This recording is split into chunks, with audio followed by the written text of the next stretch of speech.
Hi, story time.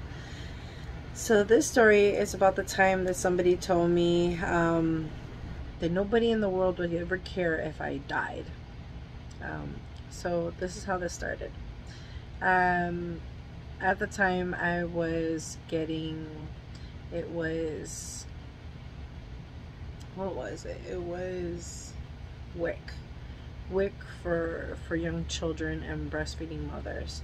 So WIC is basically a program that they offer to anybody who gets pregnant and who has children, and basically it's a nutritional program to make sure that you're eating right, that your kid's eating right, and that everybody stays healthy, which is awesome. But they do have limitations. So the limitation is that you have a certain set date and time to be able to pick up your food stamps. Now, at the time when this was happening, because a lot of people who are probably, I mean, not food stamps, but who are getting WIC, would, say, oh, but that's on a card, you can get your food whenever, it doesn't expire. It does expire. And at the time when this was happening, my kids were really young. And, sorry, one of my kids is in the room right now. When my kids were really young at the time, and this is when my older children were younger. Food stamps, WIC was given in the form of checks, paper checks, and it wasn't in a card like it is now. So I had a lot of stuff that was happening at the time. My car was breaking down, and I had a lot of things going on with the kids and with doctor's offices. By the time I would get home, I would just be exhausted. And so I had to pick up some gallon of milk. The thing is that, you get so much on your checks, and they have them like separate. You get like 3 or 4 checks for that month or whatever, and you have to use it within those limited times.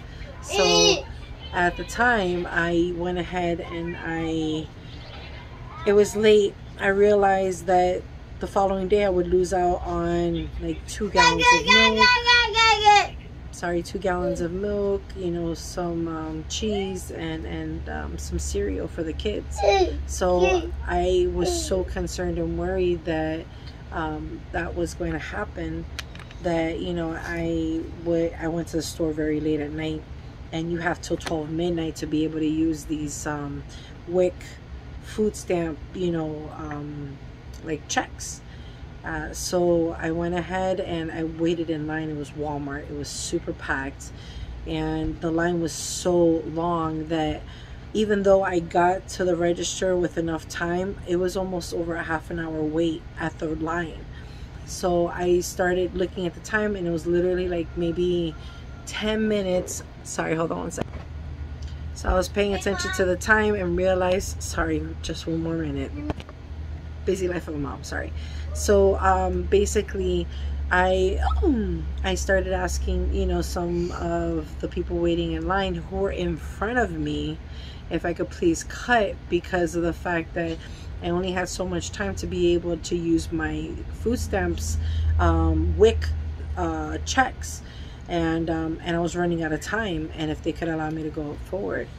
And one gentleman who wasn't even in front of me, he was behind me, starts yelling out, "Hey lady, nobody gives a shit if you fucking live or die. Nobody gives a flying fuck about your kids or their food. You need to just shut the fuck up and wait in like the rest of us." And I went ahead and turned around, and I said to the gentleman, "I'm so sorry that I'm inconveniencing you, and that my life, it has no meaning to you. And obviously, if you're saying that everybody else feels the same exact way, I'm sorry that, my worthless piece of shit life is stopping you from being able to go a little further in the lane. You're behind me. Either way you look at it, you're gonna be in the same place, whether I cut in front of somebody else or not. I wasn't behind you, I was in front of you, but I kept a lot of that stuff to myself, and I just said, "Okay, sir," and left with such a bad feeling of like deep depression, feeling worthless, less than myself because, you know, I was the one who didn't get to the store on time, and I was the one who didn't pick it up earlier in the month. You know, it's like you get certain stamps that are supposed to last you. If you buy shit too early, your food's gonna go rotten.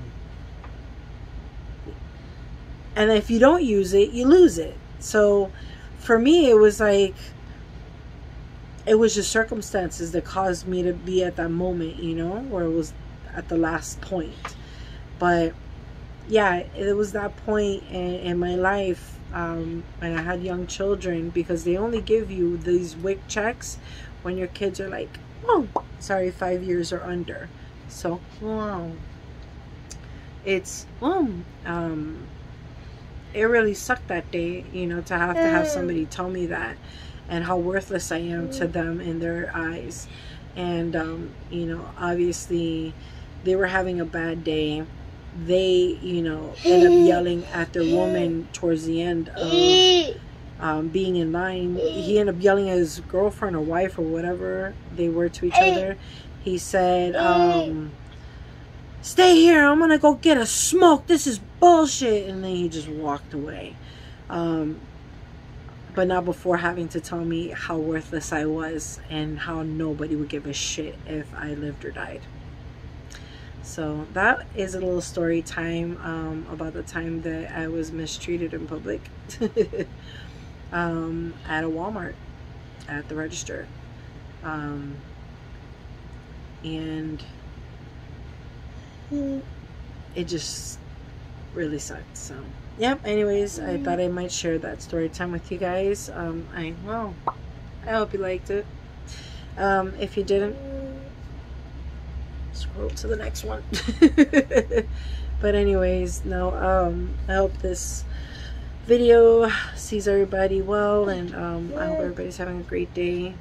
I have been struggling all day with phone calls to my doctor's office, and it turns out that my insurance company was what was holding things up. They wanted to make sure that I had a full evaluation, and then in the end they end up saying that their company, you know, the insurance company has a certain limitation on how many pills can be given to a patient, and now my doctor's office actually has to fight an appeal against them in regards to how much medication my doctor's trying to prescribe to me. So it really sucks. In the meantime, they are giving me something just to hold me off, which is just my basic regular prescription that I had before, not my new dosage. So I'm going back to my old dosage and just dealing with those ups and downs. So yep, that's what's going on with me. And that was just a quick little story time of an incident that happened to me, you know, years back. But it's still something that, with my head and the way that my brain works, it's like a Rolodex. So I have stories piled up inside my brain. It's just about focusing enough to be able to remember all the details to it. But when I do get that thought in, everything kind of starts, you know, coming back to me. So when I get a chance, I will try to share some more story time with you guys. In the meantime, have a wonderful day. God bless you all, and thank you for sitting in on my video. Bye.